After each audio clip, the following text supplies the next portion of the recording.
Resident evil 9 ரெக்வியம் எங்கேருந்து ஆரம்பிக்குதுன்னா, நம்ம ஹீரோவான grace ஹேஷ்கிராஃப்ட் கிட்ட இருந்து தான். ஸோ அவங்களும் அவங்களோட அம்மாவான ஆலிசா ஹேஷ்கிராஃப்ட்டும் ரென்ஹுட் ஹோட்டல் அப்படின்ற ஹோட்டல்ல ரூம் எடுத்து தங்கியிருக்கும்போது, அவங்களுக்கு ஒரு மர்மமான கால் வருது. அந்த கால எடுத்து அட்டெண்ட் பண்ணா, "ஹலோ இது ஆஷ்கிராஃப்ட்டா?" அப்படின்னு யாரோ கேட்குறாங்க. கேட்டுட்டு எந்த பதிலும் சொல்லாம வச்சுடுறாங்க. இத கிரேஸ் அவங்க அம்மா கிட்ட இன்ஃபார்ம் பண்ண, அவங்க அம்மா உடனே இந்த இடத்த விட்டு கிளம்பணும் அப்படின்னு சொல்றாங்க.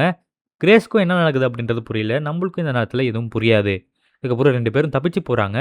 கீழ போய் பார்த்தா, யாரோ வராங்க. யாருன்னு பார்த்தா அந்த ஹோட்டலோட மேனேஜர் தான். ஸோ அப்பாடா! வேற யாரும் இல்ல அப்படின்னு சொல்லிட்டு ஆலிஸா பெருமூச்சு விடுற நேரத்தில, அந்த ஹோட்டல் மேனேஜர யாரோ பின்னாடி இருந்து கவர் போட்டு இழுத்து காலி பண்ணிடுறாங்க. அந்த நபர் பார்க்கறதுக்கு ரொம்ப விகாரமா இருந்தான். அவன் ஒரு ஹூடி அணிஞ்சிருந்தான். ஸோ அவன ஆலிஸா சுட்டு கொன்னுடுறாங்க. அதுக்கப்புறம் 2 பேரும் தப்பிச்சு போலாம் அப்படின்னு சொல்லிட்டு அந்த இடத்த விட்டு வெளில வரும்போது, கிரேஸ் போலீஸ்க்கு ஃபோன் கால் ட்ரை பண்றா. அவ ட்ரை பண்ணி முடிச்ச உடனே, கொஞ்ச நேரத்துக்கு முன்னாடி ஆலிஸா சுட்ட அதே நபர் ஆலிஸாவ குத்தி கொன்னுடுறாரு. அதே நேரத்தில அங்க ஒரு சின்ன தீ விபத்து ஏற்படுது.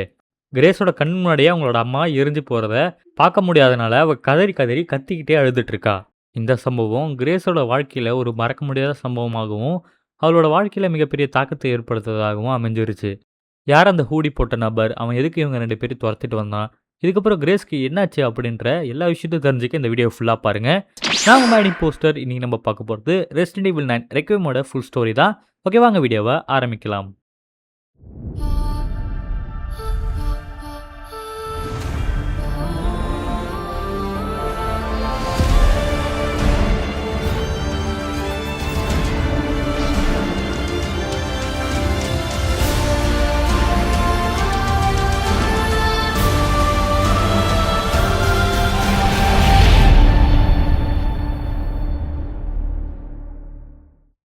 இந்த கேமோட ஸ்டோரி உங்களுக்கு முழுசா புரியணும்னா, இதுக்கு முன்னாடி ரிலீஸ் ஆன ரெசிடென்ட் ஈவில் கேம்ஸோட ஸ்டோரி உங்களுக்கு கொஞ்சமாச்சும் புரிஞ்சிருக்கணும்.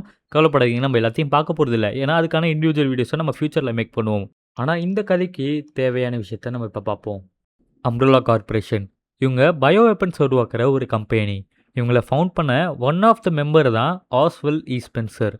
இவரோட நோக்கம் என்னன்னா, பயோடெக்னாலஜி மூலமா, பயாலஜிக்கல் ரிசர்ச் மூலமா மனுஷங்களுக்கு கடவுளுக்கு ஈடான சக்திகள குடுக்கறது தான். நான் இன்னும் டீட்டெயில்டா போலாம். பட் அத நம்ம அப்கமிங் வீடியோஸ்ல பார்க்கலாம். ஸோ இவர் இந்த மாரி ஒரு விஷயத்துல உருவாக்குனது தான் டி வைரஸ். இந்த வைரஸ் மனுஷங்க மேல என்ன பாதிப்பை ஏற்படுத்தும்னா, அவங்கள ஸாம்பி போல ஒரு வினோதமான ஜந்தாவா மாத்தி விட்டுரும். இந்த வைரஸ் வெளிவந்து ஒரு மிகப்பெரிய சிட்டியான ரக்கூன் சிட்டி அப்படின்ற இடமே பாதிக்கப்பட்டுரும். அங்க இருக்கிற மக்கள் எல்லாருக்குமே அந்த நோய் தொற்று பரவிடும். சுத்தியுள்ள மத்த இடங்களுக்கு இந்த நோய் பரவக்கூடாது அப்படின்னு அங்க ஒரு மிசைல் லான்ச்ச போட்டு எல்லாத்தையும் காலி பண்ணிடலாம் அப்படின்னு சொல்லிட்டு அமெரிக்கன் கவர்மெண்ட் முடிவு எடுப்பாங்க. ஸோ அந்த ரக்கூன் சிட்டில இருந்து சில பேர் தப்பிச்சு வந்திருப்பாங்க. அதுல மெயினான ஆளுங்க தான் Leon S. Kennedy and Sherry Birkin. அவங்க 2 பேருமே இந்த கேம்ல ஒரு முக்கியமான ரோல ப்ளே பண்ணுவாங்க அப்படின்னு சொல்லலாம். இன்ஃபாக்ட் லியான் வந்து இந்த கேமோட ஒன் ஆஃப் த புரோட்டகனிஸ்ட். இந்த கேமுக்கு இதுவே போதும் அப்படின்னு நினைக்கிறேன். ஏன்னா, இப்ப நான் சொன்ன ஒவ்வொரு கதையுமே மத்த ரெசிடென்ட் ஈவில் கேம்ஸ்ல வர கதைகள். Actually flashbacks. ஸோ அதெல்லாம் தெரிஞ்சா இந்த கேம் ஓரளவுக்கு புரிஞ்சுக்க ஈஸியா இருக்கும் அப்படின்றனால தான் சொன்னேன். ஓகே, இந்த கேமோட கதை என்ன அப்படின்றத பார்த்துடலாம். ரென்ஹுட் ஹோட்டல் இன்சிடென்ட்ல இருந்து 8 வருஷம் கழிச்சு நம்மளுக்கு இந்த கேம காட்டுறாங்க. இந்த கேமோட ஸ்டார்ட்டிங்ல நம்மளோட கிரேஸ் ஆஷ்கிராஃப்ட்ட காட்டுறாங்க. இப்ப அவங்க வளர்ந்து எஃப்.பி.ஐ.ல வேலை செஞ்சுட்டு இருக்காங்க. கிரேஸோட பாஸ் அவங்கள கூப்பிட்டு என்ன சொல்றாங்கன்னா, ஒரு டெட் பாடிய ரிப்போர்ட் எடுக்க சொல்றாங்க. அந்த டெட் பாடி எங்க இருக்குன்னா, இவங்க அம்மா இறந்து போன அதே ரென்ஹுட் ஹோட்டல்ல. ரென்ஹுட் ஹோட்டல் கிரேஸ்க்கு பரிச்சயமானது அப்படின்றதுனால இந்த வேலைய கிரேஸ் கிட்ட ஒப்படைச்சிருந்தாரு. இந்த டெட் பாடி பத்தி சொல்லணும்னா, ரக்கூன் சிட்டில இருந்து தப்பிச்சு வந்த எல்லாருக்குமே ஒரு வினோதமான நோய் தாக்கப்பட்டு சமீப காலத்துல இறந்துட்டு வராங்க. இதுவரைக்கும் 4 பேர் இறந்து போயிருக்காங்க. இப்ப கிரேஸ் விசாரிக்க போறது 5வது ஆள பத்தி. கிரேஸும் ரென்ஹுட் ஹோட்டலுக்கு போறாங்க. அவங்க போறதுக்கு முன்னாடி ஹோட்டல் வாசல்ல ஒரு போலீஸ் வெயிட் பண்ணிட்டு இருக்காரு. போலீஸ் கிரேஸ பார்த்து யார் நீங்க அப்படின்னு கேட்க, கிரேஸ் அவங்களோட எஃப்.பி.ஐ. கார்ட எடுத்து காட்டுறாங்க. அதனால கிரேஸ அந்த போலீஸ் ஆஃபீசர் உள்ள விடுறாரு. கிரேஸும் அந்த ஹோட்டலுக்கு உள்ள போய் பார்க்குறாங்க. இவங்க வரத முன்கூட்டி தெரிஞ்சு யாரோ அவங்களோட அம்மாவோட ஃபோட்டோஸையும், கிரேஸோட சின்ன வயசு ஃபோட்டோஸையும் பெட் மேல பரப்பி வச்சிருந்தாங்க. அந்த ஃபோட்டோஸ்லாம் பார்த்த உடனே கிரேஸுக்கு அவங்களோட அம்மா ஞாபகம் வந்துருச்சு. ஸோ அன்னைக்கு நடந்த அந்த விஷயத்த நெனச்சுக்கிட்டே, அழுதுகிட்டே அந்த இடத்த உட்காந்து பார்த்துட்டு இருக்காங்க. அப்பதான் கிரேஸ்க்கு ஒரு விஷயம் ஞாபகம் வருது. அவங்க அம்மா இறந்து போன நாள் அன்னைக்கு, அவங்க அம்மா ஃபோட்டோ ஃப்ரேம் பின்னாடி ஏதோ ஒரு விஷயத்த ஒளிச்சு வச்சிருப்பாங்க. அது என்ன அப்படின்றத பார்க்கறதுக்காக அவங்க கீழ இருக்கிற அந்த ஃபோட்டோ ஃப்ரேம கண்டு எடுக்குறாங்க. அந்த ஃபோட்டோ ஃப்ரேம் பின்னாடி இருந்தது கிரேஸோட அம்மாவான ஆலிஸாவோட டைரியும், அண்ட் தென் ஒரு ஃப்ளாப்பி டிஸ்க்கும். அது என்னன்னு தெரியாம கிரேஸ் திருதிருன்னு முழிச்சிட்டு இருக்கும்போது, இவங்க வெளில பார்த்த போலீஸ் ஆஃபீசர் சாம்பி மாரி உருமாறி கிரேஸையே அட்டாக் பண்ண ஆரம்பிச்சிருந்தாரு. அவர்கிட்ட இருந்து தப்பிச்சு கிரேஸ் மேல் ஃப்ளோருக்கு ஓடி போறாங்க. அப்ப அவங்களுக்காக காத்துட்டு இருந்தது இன்னொரு விகோரமான மர்ம நபர். அவரு கிரேஸ் கிட்ட உனக்காக தான் காத்துட்டு இருக்கேன் அப்படின்னு சொல்லிட்டு, கிரேஸ மயக்கம் அடைய வச்சு அங்கருந்து கூட்டிட்டு போறாரு. சில நிமிடங்களுக்கு முன்னாடி ரக்கூன் இருந்து தப்பிச்சு வந்த இன்னொரு நபர் இறந்ததுக்கான செய்தி எல்லாருக்கும் வந்தடையுது. இத விசாரிக்கிறதுக்காக போலீஸ் ஆஃபீசரான லியான் எஸ். கென்னடி சம்பவ இடத்துக்கு போய் சேர்றாரு. இது இத்தோட 6வது சம்பவம். இதுக்கு முன்னாடி நடந்த இறப்ப பத்தி லியான் கென்னடி அவருக்கு பேக்கப்பா இருக்க ஷேரி பர்கின் கிட்ட கேட்டு விசாரிக்கிறாரு. இந்த ஷேரி பர்கின் யாருன்னா, இவங்க தான் ரக்கூன் சிட்டில இருந்து லியான் கூட தப்பிச்சு வந்த அந்த சின்ன பொண்ணு. ஷெரி பர்கின் லியான் கிட்ட அந்த 5வது இறப்ப விசாரிக்கிறதுக்காக எஃபிஐல இருந்து கிரேஸ் ஆஸ்கராஃப்ட் போன விஷயத்த சொல்றாங்க. அது மட்டும் இல்லாம அங்க சில வினோதமான விஷயங்கள் நடக்கிறதையும் சொல்றாங்க. இதனால லியான் ரெட் ஹுட் ஹோட்டலுக்கு கிளம்பலாம் அப்படின்னு புறப்படுறாரு. இவர் புறப்பட்டு அந்த இடத்துக்கு போகும்போது அந்த மர்மமான நபர் கிரேஸ் ஆஸ்கராஃப்ட்ட கடத்திட்டு வெளில போயிட்டு இருக்கான். இது இவர் கண்ணில் எப்படியோ பட்டுருது. அவனை துரத்திட்டே போலாம் அப்படின்னு நினச்சிட்டு இருக்கும்போது தான் அவனுக்கு எதிராக வந்த ஒரு ஆளை ஏதோ ஊசி போட்டு ஜாம்பி போல ஒரு கொடூரமான மிருகமாக மாற்றி விட்டுறான். அங்கே வழியில் இருக்கிற நிறைய பேர் இந்த மாதிரி மாற்றி விட்டுறான். ஸோ அவங்க எல்லாருமே லியானுக்கு எதிராக திரும்பிடுறாங்க. லியானுக்கு எதிராக திரும்புறாங்க அப்படின்றதோட அவங்க லியானை கடிச்சு தரலாம் அப்படின்னு ட்ரை பண்ணிட்டு இருக்காங்க. லியான் அவங்க எல்லாத்தையும் துவம்சம் பண்ணிட்டு அந்த மர்மமான நபரை பின்தொடரலாம் அப்படின்னு நினைக்கும் போது தான் அவன் அந்த இடத்த விட்டு கிளம்பிட்டான் அப்படின்ற விஷயமே தெரிய வருது. பட் இவங்களுக்கு பேக்கப்பாக இருக்க ஷேர் பர்கின் லியான் கிட்ட என்ன சொல்கிறாங்கன்னா, நீ துரத்திட்டு போன ஆள் பேர் விக்டர் கிடியன். ஆக்சுவலாக ஒரு டாக்டர். அவன் சமீபத்தில் கேர் சென்டர் அப்படின்ற ஒரு இடத்த வாங்கியிருக்கான். அவன் கண்டிப்பாக அந்த இடத்துக்கு தான் கிரேஸ் தூக்கிட்டு போயிருப்பான். ஸோ நீங்கள் அங்கே போய் பாருங்க அப்படின்னு சொல்ல லியானோ அந்த இடத்துக்கு புறப்படுறாரு. அதே சமயத்தில் நம்மளுக்கு கிரேஸ் ஆஸ்கிராஃப்டை காமிக்கிறாங்க. டாக்டர் விக்டர் கிடியன் கிரேஸ் ஆஸ்கிராஃப்டை தலைகளை தொங்க விட்டுருக்கான். பட் அதுலேருந்து தப்பிச்சு கிரேஸ் ஆஸ்கிராஃப்ட் அந்த இடத்த விட்டு வெளில போக ட்ரை பண்ணுறாங்க. பட் அப்போ தான் ஒரு கொடூரமான மிகப்பெரிய அருவருப்பான ஜந்து நம்ம கிரேஸ் ஆஸ்கிராஃப்டை துரத்திட்டு வருது. அதுகிட்ட இருந்து எப்படியோ தப்பிச்சு அந்த இடத்த விட்டு எப்படியோ வெளில போகலாம் அப்படின்ட்டு கேட்டுக்கு எலக்ட்ரிசிட்டியை வர வச்சு அந்த கேட்டை ஓப்பன் பண்ணுறாங்க. பட் திருப்பியும் அந்த மிருகம் இவங்கள உள்ளே இழுத்து கடிச்சு உயிரோட தின்னுடுது. இந்த சம்பவத்தில் கிரேஸ் ஆஸ்கிராஃப்ட் இறந்து போகிறாங்க. ஐயோயோ! சும்மா சொன்னேன். அவங்க இறந்தெல்லாம் போகல. அந்த மிருகம் இவங்கள இழுக்கும்போதே நம்மளுக்கு கட் பண்ணிடுறாங்க. நம்ம என்ன நடந்திருக்கோ அப்படின்றத பயங்கரமா யோசிச்சுட்டு இருக்கும்போது தான், சில நிமிடங்களுக்கு முன்னாடி இந்த கேர் சென்டருக்கு வந்த லியான காட்டுறாங்க. லியான் இந்த கேர் சென்டருக்கு வரும்போது, அவங்கள ஒரு பெண் வர வச்சுட்டு இருப்பாங்க. அவங்கள பார்த்தா கொஞ்சம் பாவமா இருக்கும். பிகாஸ் இந்த கேர் சென்டர் எவ்வளோ பெரிய ஆபத்தான இடம் அவங்களுக்கு தெரியாது போல. புதுசா ஏதோ தெரியாம வேலைக்கு சேர்ந்துட்டாங்க. இந்த இடத்த பத்தி டீட்டெயில்டா இன்னும் கொஞ்சம் நேரத்துல பார்ப்போம். அவங்க லியான் கிட்ட டாக்டர் விக்டர் லியானுக்காக தான் காத்துட்டு இருக்கான் அப்படின்ற விஷயத்த சொல்றாங்க. ஒரு கொஞ்ச நேரத்துக்கு முன்னாடி ரென்வுட் அந்த ஸ்ட்ரீட்ல டாக்டர் விக்டர் சில பேருக்கு ஊசி போட்டு ஒரு மாரி ஆக்கியிருப்பான்ல, அதே மாரி ஒரு ஆளு இங்க வரான். இவரு லியானோட கண்ணு முன்னாடியே லியான் கிட்ட பேசிட்டு இருந்த பெண்ண கடிச்சு தின்னுறாரு. இதனால அந்த ஆள போட்டு பொளந்து எடுத்துடுறாரு நம்ம லியான். இத மாரி நெறைய பேரு லியான தேடி வந்துட்டு இருந்தாங்க. லியான் அவங்க எல்லாரையும் போட்டு பொளந்து விட்டுட்டு அந்த கேர் சென்டரோட மையப்புள்ளிக்கு கொஞ்சம் கொஞ்சமா முன்னேறி போயிட்டு இருந்தாரு. அங்க தான் கிரேஸ் ஆஸ்கிராஃப்ட்டோட கால புடிச்சுட்டு விடமாட்டேன் அப்படின்னு அடம் பிடிச்சிட்டு இருக்க அந்த வினோதமான ஜந்துவ இவர் பார்க்குறாரு. இவர்கிட்ட இருக்க துப்பாக்கி எடுத்து அந்த ஜந்துவோட மண்டையில பொழுக்குன்னு வைக்க அது ஓடி போயிடுது. கிரேஸ் ஆஸ்கிராஃப்ட்டும் காப்பாத்தப்படுறாங்க. 2 பேரும் இன்ட்ரோடியூஸ் ஆயிட்டு இருக்க அதே சமயத்துல அவங்க குறுக்கால ஒரு கேட் போடப்படுது. இதனால 2 பேரும் பிரிக்கப்படுறாங்க. கிரேஸ் ஆஸ்கிராஃப்ட்டோட பாதுகாப்புக்காக அவர்கிட்ட இருந்த ஒரே ஒரு குண்டு உள்ள ரெக்வியம் கன்ன அவங்க கிட்ட குடுக்குறாரு. அவங்களும் அத எடுத்துட்டு போறாங்க. இதே சமயத்துல இந்த கேட்டுக்கு இந்தாண்ட லியான் கூட யார் இருக்கான்னு பார்த்தா, டாக்டர் விக்டர் கிடியன். அவரு நம்ம லியானுக்கு ஜோக்ஸ்லாம் போட்டு காத்துல மிதக்க வச்சுட்டு இருக்கும்போது, கட் பண்ணி நம்மளுக்கு கிரேஸ காட்டுறாங்க. இப்ப நம்மளோட அப்ஜெக்டிவ் அந்த இடத்த விட்டு தப்பிச்சு போயிட்டு லியான சந்திக்கிறது தான். அங்கருந்து தப்பிக்கணும்னா, அங்க இருக்கிற கதவுல 3 பொருட்கள பொருத்தணும். அப்பதான் அந்த கதவு திறக்கும். அது என்னென்னன்னா, ஒரு சன் கிரிஸ்டல், ஒரு மூன் கிரிஸ்டல் அண்ட் தென் ஒரு ஸ்டார் கிரிஸ்டல். இத தேடி தான் நம்ம கொஞ்ச நேரம் சுத்தி சுத்தி அலைஞ்சிட்டு இருக்கணும். இதுக்கு நடுவுல கிரேஸ் ஆஸ்கிராஃப்ட் ஒரு பெட்டியில அடைக்கப்பட்டிருக்க ஒரு சின்ன பொண்ண பார்க்குறாங்க. அவளுக்கு பார்வை இல்ல அப்படின்ற விஷயமும் கிரேஸுக்கு தெரிய வருது. அதே இடத்துக்கு பக்கத்துல காலியான அதே மாரி ஒரு பொட்டியும் பார்க்குறாங்க. பட் அங்க எந்த ஒரு குழந்தையும் இல்ல. இந்த பார்வையில்லாத குழந்தை பேரு எமிலி அப்படின்றது நம்மளுக்கு தெரிய வருது. இங்க அந்த 3 கிரிஸ்டல்ஸ நம்ம தேடி அலையா அலைஞ்சிட்டு இருக்கும்போது தான், இந்த கேர் சென்டர பத்தின நெறைய உண்மைகள் நம்மளுக்கு தெரிய வரும். இங்க ஆக்சுவலா அந்த டாக்டர் விக்டர் கிடியன் மனுஷங்க மேல ஆராய்ச்சி பண்ணிட்டு இருப்பான். பட் ஏதோ ஒரு சம்பவத்துல அங்க வேலை செஞ்சுட்டு இருந்த மத்த டாக்டர்ஸ்க்கும் இதெல்லாம் பரவி, அவங்களும் இதே மாரி வினோதமான ஜந்துக்களா மாறிடுறாங்க. அந்த கிரிஸ்டல்ஸ் ஒண்ணும் ஒரு ஒரு பசில் பாக்ஸஸ்ல இருக்கும். 2 பசில எப்படியோ சால்வ் பண்ணி சன் அண்ட் மூன் கிரிஸ்டல கிரேஸ் எடுத்துடுறாங்க. பட் கடைசி கிரிஸ்டல் எடுக்கும்போது அந்த பசில் பாக்ஸ்ல எந்த ஒரு சிம்பலும் கிடையாது. பட் பிரெய்லில எழுதியிருக்கு. அதாவது கண்ணு தெரியாதவங்க படிப்பாங்கல்ல. ஸோ அந்த பிரெய்லி லாங்குவேஜ்ல எழுதியிருக்கு. கிரேஸுக்கு எதுவும் புரியல. இப்பதான் கிரேஸ்க்கு ஒரு ஐடியா வருது. அவ ரூம்ல பார்த்தால ஒரு கண்ணு தெரியாத சின்ன குழந்தை. அவளுக்கு பிரெய்லில படிக்க தெரியும். ஸோ அவள கூட்டிட்டு வந்து இத தொறக்கலாம் அப்டின்ட்டு கிரேஸ் புறப்பட்டு போறாங்க. ஸோ அந்த பொண்ணு இருக்கிற அந்த செல்லையும் அவங்க அன்லாக் பண்ணி அந்த பொண்ணையும் கூட்டிட்டு வராங்க. அந்த பொண்ணு அந்த பசில சால்வ் பண்ணிட்டே இருக்கும்போது, ரொம்ப கொடூரமா ஏதோ ஒரு சத்தம் கேட்குது. என்னன்னு பார்த்தா, எக்கச்சக்கமான ஜந்துகள் இவங்கள எதிர்க்க வந்திருக்கு. கிரேஸ் அவங்க எல்லாத்தையும் போட்டு பொளந்து கட்டிட்டு, அந்த பசில் பாக்ஸ் இருக்க ரூமுக்கு போனா, அந்த சின்ன பொண்ணு அந்த பசில வெற்றிகரமா சால்வ் பண்ணிர்றா. இவங்க 2 பேரும் அந்த பசில சால்வ் பண்றோட நிம்மதியா இருக்கும்போது தான், அந்த மிகப்பெரிய அருவருப்பான ஸாம்பி கிரேஸ் கூட இருந்த எமிலிய தூக்கிட்டு போயிடுது. இதனால கிரேஸ்க்கு என்ன பண்றதுன்னு தெரியல. வேற வழி இல்லாம அந்த அருவருப்பான ஸாம்பி போன அதே வழியில கிரேஸும் போக வேண்டியதாயிடுச்சு. அந்த இடத்துல கரெக்ட்டா கட் பண்ணி நம்மளுக்கு லியான காட்டுறாங்க. லியான் டாக்டர் விக்டரால கட்டி போடப்பட்டிருக்காரு. அதுவும் ஒரு சேர்ல. டாக்டர் விக்டர் கிடியன், "உனக்கு ஆய்வு தானே செய்யணும். நீ என்ன வேணா ஆய்வு செஞ்சுக்கோ" அப்படின்னு கேலிஷ் பிஹேவியர நம்ம லியான பார்த்து பண்ணிட்டு இருப்பான். இதுல கடுப்பான லியான் துப்பாக்கி எடுத்து விக்டர போடலான்னு கிளம்பும்போது, விக்டர் அந்த இடத்த விட்டு தெறிச்சு ஓடி போயிடுறான். விக்டரோட முழு நோக்கத்த தெரிஞ்சுக்கிறதுக்காக அவனோட ஆஃபீஸ்க்கு போலாம் அப்படின்னு முடிவெடுத்த லியான், கொஞ்சம் கொஞ்சமா அந்த கேர் சென்டர் வழியா விக்டர் கிடியனோட ஆஃபீஸ்க்கு போய் சேர்றாரு. ஆக்சுவலா நான் சில விஷயத்த சொல்ல மறந்துட்டேன்னு நெனைக்கிறேன். லியான் கென்னடியும், அவருக்கு ஹெல்ப் பண்ற ஷேரி பெர்கின் 2 பேருமே ரக்கூன் சிட்டில இருந்து தப்பிச்சு வந்த ஆட்கள். இப்ப ரீசென்ட்டா ஒரு விஷயம் போயிட்டு இருந்துச்சுல்ல இந்த கேம்லயே. ஐ மீன் அந்த ரக்கூன் சிட்டில இருந்து தப்பிச்சு வந்தவங்க எல்லாரும் இறந்து போனாங்கன்னு. அந்த பிணங்களுக்கு இருந்த சிம்ப்டம்ஸ் இவங்களுக்கும் காட்ட ஆரம்பிக்குது. Leon and Sherry Birkin T வைரஸால பாதிக்கப்பட்டிருக்காங்க அப்படின்றது நம்மளுக்கு தெரிய வருது. அப்படியே கட் பண்ணி எமிலிய தேடிட்டு வந்த கிரேஸ காட்டுறாங்க. எமிலிய அந்த மிகப்பெரிய அருவருப்பான ஜந்து ஒரு செல்லுல போட்டு அடைச்சு வச்சிருந்துச்சு. அங்க இருக்கிற எலக்ட்ரிசிட்டி பசில்ஸ்லாம் சால்வ் பண்ணி, கிரேஸ் எப்படியோ எமிலிய அந்த செல்ல இருந்து வெளில எடுத்துடுறாங்க. அங்க இருக்க லிஃப்ட் மூலமா தப்பிக்கலாம் அப்படின்னு 2 பேரும் ஏறிடுறாங்க. தப்பிக்கவும் செஞ்சுடுறாங்க.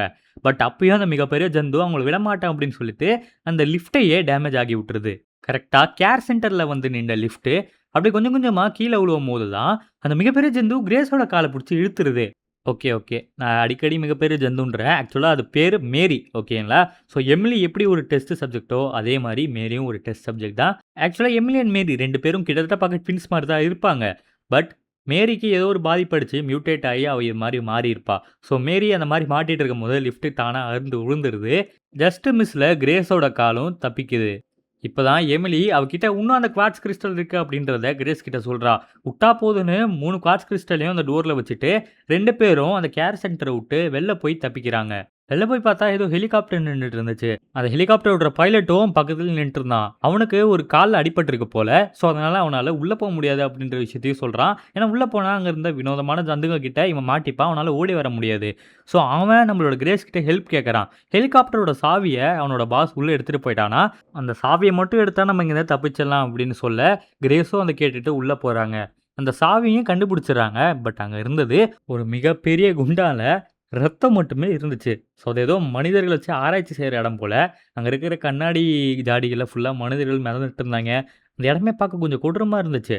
அந்த இடத்துக்கு விக்டர் கிடியன் வரான். கிரேஸ் ஒளிஞ்சுக்கிறாங்க. விக்டர் கிடியன் சந்தோஷமா நான் சாதிச்சுட்டேன் அப்படின்னு சொல்லிட்டு எங்கேயோ கிளம்பிட்டு இருந்தான். அது மட்டும் இல்லாம போறதுக்கு முன்னாடி அந்த மொத்த இடத்தையும் செல்ஃப் டிஸ்ட்ரக்ஷன் மோட்ல போட்டுவிட்டு போறான். இதனால அந்த பிளட் ஃபுல்லா உடைஞ்சு போயிட்டு கீழ லீக் ஆகுது. "ஆள விடுங்கடா சாமி" அப்படின்னு சொல்லிட்டு கிரேஸ் அங்கருந்து தப்பிச்சிடுறாங்க. எமிலி எங்க அப்படின்னு சொல்லிட்டு உங்களுக்கு கேள்வி வந்திருக்கும். நான் சொல்ல மறந்துட்டேன். ஸோ அந்த சாவி எடுக்க வரதுக்கு முன்னாடி அந்த ஹெலிகாப்டர்ல எமிலிய பத்திரமா உட்கார வச்சுட்டு தான் நம்மளோட கிரேஸ் உள்ள வந்திருப்பாங்க. இங்கேருந்து எப்படியாவது எஸ் ஆயிடலாம் அப்படின்னு சொல்லிட்டு 3 பேரும் ஹெலிகாப்டர்ல புறப்படுறாங்க. பட் அதுக்காட்டி ஹெலிகாப்டர் ஃபுல்லாவே ஸாம்பிகள் சுத்தி வளைச்சிருது. ஹெலிகாப்டர் வெயிட் தாங்காம தடுமாறுது. இவங்க பறந்துட்டே இருக்கும்போது அந்த ஹெலிகாப்டர் கிராஷ் ஆயிடுது. அதுல அந்த ஹெலிகாப்டர் பைலட்டும் செத்துடுறான். எமிலிக்கு வயித்துல மிகப்பெரிய காயம் ஏற்படுது. என்ன பண்றதுன்னு தெரியாம கிரேஸ் முழிச்சிட்டு இருக்கா. அதே இடத்துல நம்மளுக்கு கட் பண்ணி விக்டர் ஆஃபீஸ்ல ஃபைல்ஸ் தேடிட்டு இருக்க லியோன காட்டுறாங்க. அந்த கம்ப்யூட்டர்ல இருக்க டேட்டா வச்சு இவங்க 2 பேருக்கும் இருக்கிறது T வைரஸோட சிம்ப்டம்ஸ் அப்படின்றத கன்ஃபார்ம் பண்றாங்க. அதுக்கப்புறம் எல்பிஎஸ் அப்படின்ற வேற ஒரு விஷயத்த இருக்கிறதையும் பார்க்குறாங்க. அது என்னன்னு அவங்களுக்கு தெரியல. கடைசியா கிரேஸோட ஃபோட்டோ பார்க்குறாங்க. அது மூலமா விக்டர் கிரேஸை ஒன்றும் சும்மா கடத்தல, வேற ஏதோ காரணத்தோட தான் கடத்திருக்கான் அப்படின்றது இவங்க 2 பேருக்கு தெரிய வருது. இவர் கம்ப்யூட்டர்ல பார்த்துட்டே இருக்கும் போது தான் அங்க ஹெலிகாப்டர் கிராஷ் ஆகுறதும் காட்டுறாங்க. ஸோ 2மே ஒரே நேரத்தில் நடக்குது போல. கிரேஸ் ஹெலிகாப்டர் இருந்து எதிர்ச்சி அடிபட்ட எமிலிய தூக்கிட்டு போறத நம்ம லியான் மூலமா பார்த்துட்டு இருப்போம். பட் அவங்கள சுத்தி வளைச்சிரும் ஜாம்பிஸ் எல்லாமே சேர்ந்து. லியான் ஸ்னைப்பரை எடுத்துட்டு அவங்களுக்கு உதவியா இருக்கும்னு சொல்லிட்டு ஒரு ஜாம்பியா போட்டு தள்ளிட்டு இருப்பாரு. அண்ட் தென் கடைசியில ஒரு மிகப்பெரிய கதை வரும். ஐ திங்க் அது தனி ஒரு ஏரியா. கிரேஸும், எமிலியும் அந்த இடத்துக்குள்ள போயிடுவாங்க. எமிலிய ஒரு இடத்துல அடைச்சு வச்சுட்டு, அங்க இருக்கிற எலக்ட்ரிசிட்டிய சால்வ் பண்ணலாம் அப்படின்னு போவாங்க. திருப்பியும் அந்த மேரி அப்படின்னு சொல்லிட்டு அந்த அருவருப்பான ஜந்து. ஸோ அது வந்துரும். அது போட்டு டார்ச்சர் பண்ணிட்டு இருக்க, அதையும் இழுத்துட்டு கிரேஸ் அந்த இடத்த விட்டு முன்னேறி போவாங்க. சரி சர்ஃபேஸ் வந்துருச்சு அப்படின்னு பெருமூச்சு விட்டுட்டு, எமிலிய அடைச்சு வச்ச இடத்துக்கு போய் பார்த்தா, எமிலி பேச்சு மூச்சு இல்லாம கடந்துட்டு இருப்பா. இவங்களுக்கு தெரிஞ்ச சிபிஆர் டெக்னிக் அண்ட் தென் மத்த டெக்னிக்க போட்டு ஏதேதோ பண்ணி பார்ப்பாங்க கிரேஸும். பட் எமிலியோ எந்திரிக்க மாரி தெரியல. பட் கடைசியா எமிலிக்கு லைட்டா மூச்சு வரும். பட் திடீர்னு மிகப்பெரிய ஜந்துவா மாரி கிரேஸே அட்டாக் பண்ண ஆரம்பிச்சுருவா. அந்த இடத்துக்கு கரெக்ட்டா என்ட்ரி குடுத்த லியான், மிகப்பெரிய ஜந்துவாக மாறிய எமிலிய போட்டு தள்ளிடுறாரு. எமிலியோட இழப்பை ஏத்துக்க முடியாத கிரேஸ் கதர்றா. லியான் அந்த மாரி பண்ணியிருக்க கூடாதுன்னு லியான் கூட சண்ட போடுறா. அது மட்டும் இல்லாம லியான் குடுத்த கன்ன திருப்பி அவன்கிட்டயே குடுத்துட்டு, அங்கருந்து எங்கேயோ கிளம்பி போறா. லியானுக்கு கூட இருக்கிறவங்க இறந்து போறது ஒண்ணும் புதுசு இல்ல. அவர் அதுக்கு பழக்கப்பட்டுருக்காரு. பட் கிரேஸ் அப்படி இல்ல. அவளோட அம்மாவோட சாவுக்கே அவ தான் காரணம் அப்படின்னு சொல்லிட்டு இருக்கவ அவ. எமிலியோட சாவுக்கும் தான் தான் பொறுப்பு அப்படின்னு நினைச்சுக்கிட்டே சோகமா நடந்து வந்துட்டு இருப்பா. அப்பதான் அங்க இருந்த மிகப்பெரிய கேட் தானா ஓப்பன் ஆகுது. அந்த கேட்டுக்கு அந்த சைடு இருந்தவன் பேரு ஜீனோ. கூடவே நம்மளோட டாக்டர் விக்டர் ஏலியன் அவனும் நின்னுட்டு இருக்கான். அவங்க 2 பேருமே கிரேஸ் கிட்ட, "உனக்காக தான் நாங்க இத்தன வருஷம் காத்துட்டு இருந்தோம். எங்க கூட புறப்பட்டு வா" அப்படின்னு சொன்ன உடனே, கிரேஸ்க்கு வேற வழி இல்ல. பிகாஸ் லியான் கூட இப்ப தான் சண்டை போட்டுட்டு இருந்தா. என்ன பண்றதுன்னு தெரியாம அவங்க கூடயே புறப்பட்டு போயிடுறா. கிரேஸ் அவங்க 2 பேரும் எங்க கூட்டிட்டு போனாங்க அப்படின்னு தெரிஞ்சுக்கிறதுக்காக ஷெரியோட உதவிய லியான் கேட்கிறாரு. அப்பதான் அவங்க 2 பேரும் கிரேஸ ரக்கூன் சிட்டியோட மையப்பகுதிக்கு கூட்டிட்டு போயிருக்காங்க அப்படின்ற விஷயம் தெரிய வருது. இது கேட்ட உடனே லியானும் ரக்கூன் சிட்டிக்கு புறப்பட்டு போறாரு. அங்க போனோனே தான் ஒரு விஷயம் தெரிய வருது. கவர்மெண்ட் ஆல்ரெடி ரக்கூன் சிட்டில அணு ஆயுதங்கள யூஸ் பண்ணி எல்லாத்தையும் அழிச்சிட்டதா சொன்னாங்களே, அது எதுவுமே உண்மை கிடையாது. அவங்க அணு ஆயுதங்களுக்கு பதிலா மிசைல்ஸ் தான் யூஸ் பண்ணியிருக்காங்க. அதுக்கான சரியான காரணம் இந்த கேம்ல சொல்லப்படல. சிட்டியோட மையப்பகுதிக்கு போணும்னா, அவர் ஒரு கேட்ட கடந்தாகணும். அந்த கேட்ட வெடிக்க வைக்கிறதுக்காக டெட்டனேட்டர் தேவைப்படுது. அதுக்கான பார்ட்ஸ அவர் அங்கேயும் இங்கேயும் சுத்தி சேகரிச்சுட்டு இருப்பாரு. அப்பதான் அவர் கண்ணுல ஒரு பைக் படுது.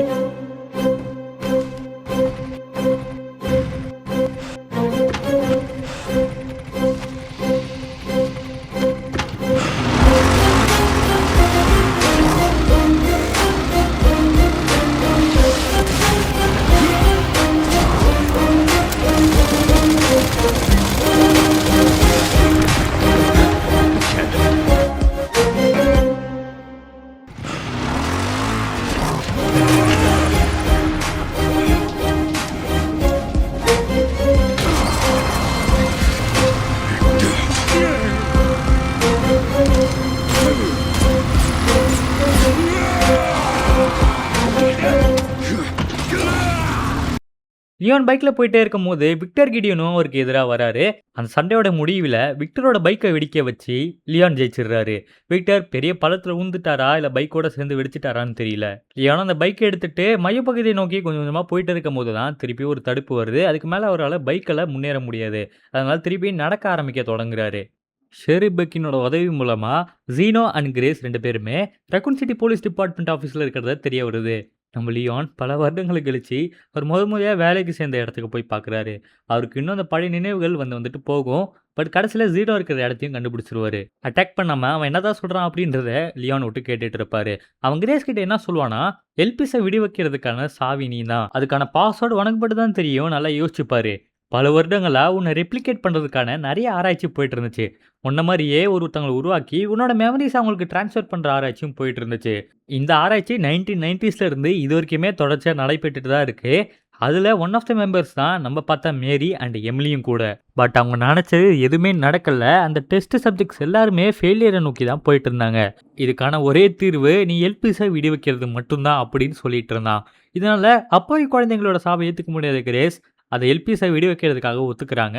அதே நேரத்தில் லியானும் தலையை காட்ட one of the previous Resident Evil கேம்ஸோட வில்லனான மிஸ்டர் எக்ஸ் அவனோட க்ளோன் கிட்ட லியானை மாட்டி விட்டுட்டு ஜீனோ கிரேஸை கூட்டிட்டு அங்கேருந்து புறப்பட்டு போகிறான். லியானும் மிஸ்டர் எக்ஸோட க்ளோனை வீழ்த்திடுறாரு. வழக்கம் போல் துவம்சம் பண்ணிடுறாரு அப்படின்னு சொல்லலாம். ஷெரி பெக்கினோட உதவி மூலமாக லியான் திருப்பி ஜீனோ இருக்கிற இடத்த கண்டுபிடிக்கிறாரு. அங்கே போய் பார்த்தா அண்டர் கிரவுண்டில் மிகப்பெரிய ஒரு ரகசிய பேஸ்மெண்ட்டை அம்ப்ரெல்லா கார்பரேஷன் உருவாக்கி இருப்பாங்க. லியான் அதுக்குள்ள போறாரு. ஜீனோ இருக்க இடத்துக்கும் போய் சேர்றாரு. அந்த இடத்துல ஜீனோ எல்பிஸை விடுக்கிறதுக்காக கிரேஸ் கிட்ட ஏதோ பேசிட்டு இருப்பான். கிரேஸ்க்கும் பாஸ்வேர்டு என்னன்னு தெரியாது. அதனால திரு முழிச்சிட்டு இருப்பாங்க. லியான் கரெக்டா என்ட்ரி கொடுக்க ஜீனோவும் லியான பார்த்து, "வந்துட்டியா மாப்ள, உனக்காக தான் காத்துட்டு இருந்தேன் டோய்" அப்படின்னு சொல்லிட்டு ஃபைட்டுக்கு இறங்குவாரு. பட் வழக்கம் போல வில்லன் கிட்ட ஹீரோ அடி வாங்குவார்ல, அதே மாரி லியானும் பறந்து போய் விழுந்துடுறாரு. அந்த பாஸ்வேர்டு என்னன்னு தெரியாம நம்மளோட கிரேஸ் அத ஓப்பன் பண்ண போக, அங்க இருக்கிற ஒரு மிகப்பெரிய ஸ்ட்ரக்சர சுட்டுறாரு. அதனால அந்த இடமே நிலை குலைஞ்சிருது அப்படின்னு சொல்லலாம். உட்டா போதும்னு நம்மளோட கிரேஸ் அண்ட் லியான் 2 பேரும் அங்கருந்து தப்பிக்கிறாங்க. கீழ ரத்தமும் சதையும் நிறைஞ்ச கழிவுகள் இருக்கிற ஒரு இடத்துக்கு வந்து சேர்றாங்க. பட் லியானுக்கு அந்த இடத்துல டி-வைரஸோட பாதிப்பு வீரியம் ரொம்ப அதிகமாயிடுது. அதனால அவரால நடக்க முடியல. அதே இடத்துல மயக்கம் போட்டு படுத்துடுறாரு. கொஞ்ச நேரம் கழிச்சு நம்மளுக்கு காட்டுறாங்க. லியான் கண்ணு முழிக்கிறாரு. கிரேஸ் அவர் பக்கத்திலேயே உட்கார்ந்துட்டு இருக்காங்க. இப்ப அந்த இடத்த விட்டு எப்படி தப்பிக்கிறது அப்படின்னு சொல்லிட்டு இவங்க பார்க்கும்போது தான், அங்க ஆக்சுவலா ஒரு கதவு இருக்கு. பட் அத ஒரு கிரேன் மறைச்சிட்டு இருக்கு. அத தூக்குறதுக்காக கிரேஸ் மட்டும் தனியா வேற ஒரு வழியில போறாங்க. பட் அந்த வழியில போனது மட்டும் தான் திருப்பி வர முடியாது. வேற ஒரு வழியில சுத்திட்டு தான் வர முடியும். அது தெரிஞ்சுட்ட கிரேஸ் அங்க போயிட்டு அந்த கிரேனையும் லிஃப்ட் பண்ணிடுறாங்க ஒரு சாவி மூலமா. லியானும் அந்த கிரேனுக்கு பின்னாடி இருந்த கதவு மூலமா எங்கேயோ கிளம்பி போறாரு. நம்மளுக்கு இப்ப கிரேஸ தான் காட்டுறாங்க. கிரேஸ் அம்ப்ரெல்லா கார்ப்பரேஷனோட ஒன் ஆஃப் த ஃபவுண்டரான ஆர்சல் லீ ஸ்பென்சரோட லேபுக்கு வந்திருப்பாங்க. அங்க பிக் பாஸ் டிவி மாரி ஒரு மிகப்பெரிய செட்டப் இருக்கும். எல்பிஸ வீடியோ வைக்கிறதுக்காக பாஸ்வேர்டு ஏதாச்சும் தெரியுமா அப்படின்னு சொல்லிட்டு அந்த கம்ப்யூட்டர் நோண்டிட்டு இருக்கும்போது தான் இவங்கள பத்தின உண்மைகள் சிலது இவங்களுக்கு தெரிய வரும். அந்த பாஸ்வேர்டும் தெரிய வரும். பட் அது அப்புறமா பார்ப்போம். அங்க ஆக்சுவலா ஒரு வீடியோ இருக்கும். அந்த வீடியோல கிரேஸோட அம்மாவான ஆலிசா, அவங்க ஆக்சுவலா ஒரு இன்வெஸ்டிகேட்டிவ் ஜர்னலிஸ்ட், அதாவது ஒரு பத்திரிகையாளர். ஸோ அவங்க வந்துட்டு நம்மளோட ஸ்பென்சர இன்டர்வியூ எடுத்துட்டு இருப்பாங்க. இந்த இன்டர்வியூ எடுக்கப்பட்ட காலகட்டத்தில டாக்டர் ஆஸ்வெல் ஸ்பென்சர் ரக்கூன் சிட்டி விவகாரத்துக்கு அவரும் மிகப்பெரிய பங்கு அப்படின்ற குற்ற உணர்ச்சியோட தான் வாழ்ந்துட்டு இருப்பாரு. அந்த வீடியோ ஃபுல்லாவுமே அவர் ஹோப் அப்படின்ற விஷயத்த பத்தி அதிகமா பேசியிருப்பாரு. அத பத்தி ஆலிசாவும் நெறைய கேள்வி கேட்டிருப்பாங்க. அப்பதான் ஆலிசா கிட்ட நம்மளோட ஆஸ்வெல் ஸ்பென்சர் கிரேஸ் அப்படின்ற பெண் குழந்தைய காட்டியிருப்பாரு. அந்த குழந்தை எப்படி இருக்கு அப்படின்றதும் கேட்டிருப்பாரு. ஆலிசாவும் அது கியூட்டா இருக்கு அப்படின்னு சொல்லியிருப்பாங்க. எஸ், அந்த கிரேஸ் தான் நம்மளோட கிரேஸ். ஆக்சுவலா ஆலிசாவோட சொந்த பொண்ணு கிரேஸ் கிடையாது. வளர்ப்பு மகள் தான். இதில கவனிக்க வேண்டிய விஷயம், கிரேஸ் மேல எந்த ஒரு ரிசர்ச்சும் நடத்தப்படல அப்படின்றத தெளிவா அந்த ஃபுட்டேஜ்ல ஸ்பென்சர் மென்ஷன் பண்ணியிருப்பாரு. பட் இது ஜீனோ முன்னாடி நம்ம கிட்ட சொன்ன விஷயத்துக்கு முற்றிலும் மாறுபடுது. பிக் பாஸ் டிவி முன்னாடி கிரேஸ் நின்னுட்டு இருக்கும்போது, லியான் அவருக்கு பாதிக்கப்பட்ட டி வைரஸோட இன்ஃபெக்ஷன் காரணமா ஒரு இடத்துல ரத்த வாந்தி எடுத்து கிடக்கிறத பார்க்குறாங்க. கிரேஸ் உடனே அந்த இடத்துக்கு ஓடி போயிட்டு லியானுக்கு ஹெல்ப் பண்ண ட்ரை பண்றாங்க. பட் லியானுக்கு அந்த வைரஸ் ரொம்ப அதிகமா பரவி இருக்கு. அவரால சுத்தமா எதுவுமே பண்ண முடியல. லியான் அந்த பாதிப்புல என்ன சொல்றாருன்னா, "என்னால உனக்காக சில நேரத்த ஒதுக்க முடியும். அவன கொஞ்சம் திசை திருப்ப முடியும். அந்த இடத்துல நீ அந்த எல்பிஸ அழிச்சிடு" அப்படின்றாரு. பட் கிரேஸ் என்ன சொல்றாங்கன்னா, "எனக்கு இன்னொரு ஒரு பிளான் இருக்கு" அப்படின்றாங்க. 2 பேரும் கட்ட கடைசா இவங்க எங்கேருந்து தப்பிச்சாங்களோ அதே இடத்துக்கு தான் வந்து சேர்றாங்க. எல்பிஸ விடுவிக்கிற கம்ப்யூட்டர் அங்க இருக்கு. இப்ப நம்ம கிரேஸா முடிவெடுக்க வேண்டியது 2டே விஷயம். ஐ மீன் 2ல ஒரு விஷயம். ஒண்ணு எல்பிஸ அழிக்கிறது, இல்ல எல்பிஸ விட வைக்கிறது. கிரேஸ் அவங்களுக்கு ஹோப் அப்படின்ற 4 வார்த்தை தான் பாஸ்வேர்ட் அப்படின்றது தெரிஞ்சும் எல்பிஸ விடுவிச்சிடுறாங்க. ஜீனோ ஆர்வமா எல்பிஸ் அவனுக்கு அசுர பலத்தையும், விவேகத்தையும், வேகத்தையும் தரும்னு சொல்லிட்டு அவன் மேல இன்ஜெக்ட் பண்ணிடுறான். பட் அங்க நடந்ததே வேற. அவனுக்கு ஏற்கனவே இருந்த பவர்ஸும் கொஞ்சம் கொஞ்சமா போயிட்டு இருந்துச்சு. இதனால கடுப்பான ஜீனோ என்னடா நடந்ததுன்னு தெரியாம கத்திட்டு இருக்க, நம்ம பைக் சீக்வென்ஸ்ல போட்டு தள்ளின டாக்டர் விக்டர் அதே இடத்துக்கு வந்து சேர்றான். அவனுக்கு ஆக்சுவலா ஒரு கை புட்டுக்குச்சு. இந்த நேரத்துல விக்டர் கிடியன் ஜீனோ கிட்ட ஒரு மிகப்பெரிய உண்மைய சொல்றான். இவ்வளோ நாள் விக்டர் ஜீனோவை ஏமாத்திட்டு இருந்திருக்கான். ஜீனோ எல்பிஸ் அப்படின்றது என்ன நினைச்சிட்டு இருந்தானா, ஆஸ்வெல் ஸ்பென்சர் அவரோட ரிசர்ச்ல வெற்றி பெற்று அவர் சொல்லிட்டு இருந்தாரு அந்த கடவுள் போல சக்திய. அத எப்படியோ கண்டுபிடிச்சாரு அப்படின்னு நினைச்சிட்டு இருந்தான். ஆக்சுவலா அதுதான் எல்பிஸ் அப்படின்னு நினைச்சிட்டு இருந்தான். பட் உண்மை என்னன்னா, குற்ற உணர்ச்சியால பாதிக்கப்பட்ட டாக்டர் ஆஸ்வெல் ஸ்பென்சர் அவரோட நோய் எல்லாத்துக்குமே ஒரே தீர்வா, ஒரே மாற்று மருந்தா தான் எல்பிஸ உருவாக்கி இருப்பாரு. அதனால தான் ஜீனோ உடம்புல இருந்து சூப்பர் பவர் எபிலிட்டியும் உடனே போயிடுது. இத தெரிஞ்சுக்கிட்ட கிரேஸ் பாதிக்கப்பட்ட லியான் உடம்புல அந்த எல்பிஸ உடனே இன்ஜெக்ட் பண்ணிடுறாங்க. அதனால தலைவன் லியான் பேக் டு ஃபார்ம் வந்தடைஞ்சிடுறாரு. விக்டருக்கும் ஏமாந்து போன ஜீனோக்கும் நடுவுல நடந்த பேச்சுவார்த்தையில விக்டர் ஜீனோவோட தலைய வெட்டி எறிஞ்சிடுறாரு. உங்களுக்கு ஒரு கேள்வி வரும், சில கேள்விகள் வரும். நான் இப்பயே அதுக்கு பதில் சொல்லிடுறேன். ஆக்சுவலா ஜீனோ அப்படின்றவன் இதுக்கு முன்னாடி ரெசிடென்ட் ஈவில் கேம்ஸ்ல வந்த வில்லனான ஆல்பர்ட் வெஸ்கரோட குளோன். அப்படின்னு தான் முக்காவாசி ஃபேண்டமும் நெறைய தியரீஸும் சொல்லுது. ஏன்னா இந்த கேம்ல ஒரு டயலாக்கே இருக்கும். ஆக்சுவலா விக்டர் ஜீனோவ பார்த்து "you are nothing but an imitation" அப்படின்னு சொல்லியிருப்பாரு. "நீ எதுவுமே இல்ல, ஜஸ்ட் ஒரு காப்பி" அப்படின்றது தான் அதுக்கான அர்த்தம். ஆல்பர்ட் வெஸ்கர் யாரு அப்படின்னு கேட்டீங்கன்னா, அத நம்ம அப்கமிங் வீடியோஸ்ல பார்ப்போம். பிகாஸ் அதுக்காக நம்ம நெறைய வீடியோ கேம்ஸ நெறைய ரெசிடென்ட் ஈவில் கேம்ஸ திருப்பி பார்க்க வேண்டியது அவசியமா இருக்கும். அதெல்லாம் தேவையில்ல. ஸோ ஆல்பர்ட் வெஸ்கர் ஒரு ரெசிடென்ட் ஈவில் வில்லன். அவனோட குளோன் தான் இந்த ஜீனோ. ஓகேவா? இன்னொரு கேள்வி, விக்டர் கிடியன் தான் எல்பிஸ வீடியோ வைக்கணும்னு தானே ஏமாத்துனான். அப்ப விக்டர் நல்லவனான்னு கேட்டீங்கன்னா, அதுதான் கிடையாது. விக்டர் ஆக்சுவலா ஒரு கிரே கேரக்டர் அப்படின்னு சொல்லலாம். பிகாஸ் மனுஷங்க மேல நடத்தப்பட்ட நெறைய ரிசர்ச்சுக்கு டாக்டர் ஆஸ்வெல் ஸ்பென்சரோட சேர்ந்து இவனும் அதில பங்களிச்சிருக்கான் அப்படின்னு தான் சொல்லணும். அது மட்டும் இல்லாம இவன் நடத்தின ஓன் கேர் சென்டர்லயே நெறைய பேர் காலியாகிறத இவன் கண் முன்னாடியே பார்த்திருப்பான். மேலும் இவன் டாக்டர் ஆஸ்வெல் ஸ்பென்சரோட ஒரு கண்மூடித்தனமான விசுவாசி. அதனால தான் ஸ்பென்சரோட கடைசி ஆசை நிறைவேத்துறதுக்காக இந்த விஷயம் எல்லாமே பண்ணியிருக்கான். ஆனால அது தனியா பண்ண முடியாதுன்னு தெரிஞ்சுக்கிட்டு, ஜீனோ கூட சேர்ந்துட்டு இந்த விஷயத்த பண்ணியிருக்கான். ஜீனோவ கடைசியா ஏமாத்தி தலைய வெட்டி போட்டும் தள்ளிட்டான். ஓரளவுக்கு புரிஞ்சிருக்கும் அப்படின்னு நம்புறேன். இதுக்கப்புறம் டாக்டர் விக்டர் கீடன் ஒரு மிகப்பெரிய ஜந்துவா உருமாறிடுறான். உடம்பு சரியான நம்மளுடைய லியோன் அவரோட ஆட்டத்துல இறங்குறாரு. கேவலமான ஜந்துவா உருமாறின விக்டர் கீடியன போட்டு பொளந்து எடுத்து அவர வெடிக்க வச்சு சாவடிச்சுடுறாரு. அவ்வளோதான் கேம் முடிஞ்சுது அப்படின்னு பார்க்கும்போது தான், அவங்க மேல இருக்கிற இடம் கொஞ்சம் கொஞ்சமா இருட்டுது. அப்புறம் தான் 2 பேரும் காலி. கிரேஸும் லியானும் அதே இடத்துல மாட்டிக்கிறாய்ங்க. சரி காலி ஆயிடுவாங்கன்னு நம்ம ஜாலியா பார்த்துட்டு இருக்கும்போது தான் ஒரு ட்விஸ்ட்டு. ஷெரி இருக்காங்கல்ல, ஸோ அவங்க ஆக்சுவலா கேப்டன் கிறிஸ் ரெட்ஃபீல்ட் கிட்ட சொல்லி இவங்க 2 பேரையும் காப்பாத்த சொல்லியிருப்பாங்க. அதனால கிறிஸ் ரெட்ஃபீல்ட் சில ஆளுங்கள இங்க அனுப்பி விட்டுருப்பாங்க. கிறிஸ் யாருன்னு கேட்டீங்கன்னா, ஆக்சுவலா ஒரு இன்னொரு ரெசிடென்ட் ஈவில் கேரக்டர். சில கேம்ல புரோட்டகனிஸ்ட்டாவும் வந்திருப்பாரு. இப்படியோ இவங்க 2 பேரையும் காப்பாத்திர்றாங்க. எல்பிஸையும் மீட்டெடுத்துர்றாங்க. இது மூலமா ரக்கூன் சிட்டி அண்ட் தென் மத்த இடத்துல பாதிக்கப்பட்ட எல்லா வைரஸ்க்கான மாற்று மருந்து கவர்மெண்ட் கீழ கிடைச்சிருது. எப்பாடா! எப்படியோ இந்த பிரச்சனைய முடிச்சுட்டோம் அப்படின்னு சொல்லிட்டு, போலீஸ்கள் ஆய்வு செஞ்சுட்டு இருக்க இவங்க 2 பேரும் வெளில உட்காந்துருக்காங்க. யாரு? Leon and then Grace. அப்பதான் லியான் கிரேஸ் கிட்ட ஒரு விஷயத்த சொல்றாரு. எமிலி அந்த பெரிய ஜந்துவா மாறும்போது, நான் அவள முக்கியமான இடத்துலலாம் அடிக்கவே இல்ல. அதனால அவளுக்கு இன்னும் உயிர் இருக்கும். ஸோ அதனால நம்ம கிட்ட இருக்க எல்பிஎஸ் மாற்று மருந்த வச்சு அவர திருப்பியும் நம்ம சரிப்படுத்திடலாம் அப்படின்னு சொல்றாரு. கிரேஸும் அதுக்கு ஒத்துக்கிறாங்க. ஷேரி பெர்கின் கிட்ட லியான் அவளுக்கு ஒரு மருந்து இருக்கிறதாகவும் சொல்றாரு. ஷேரியும் சிரிச்சுக்கிட்டே ஏத்துக்கிறாங்க. இதோட ஷட்டர சாத்தி நம்மளுக்கு இன்னும் கொஞ்சம் நாள் கழிச்சு காட்டுறாங்க. எஃப்ஐபி ஆஃபீஸ்ல எப்பயும் போல தன்னோட வேலைய கிரேஸ் செஞ்சுட்டு இருக்காங்க. அவங்களோட டெஸ்க்ல 2 ஃபோட்டோ இருக்கு. ஒண்ணு ஆலிஸாவும் கிரேஸும் ஒண்ணா இருக்கிறது. இன்னொன்னு கிரேஸும் எமிலியும் ஒண்ணா இருக்கிறது. இது மூலமா எமிலியும் உயிரோட இருக்காங்க அப்படின்றது நம்மளுக்கு தெரிய வருது. இதோட இந்த கேமும் முடியுது.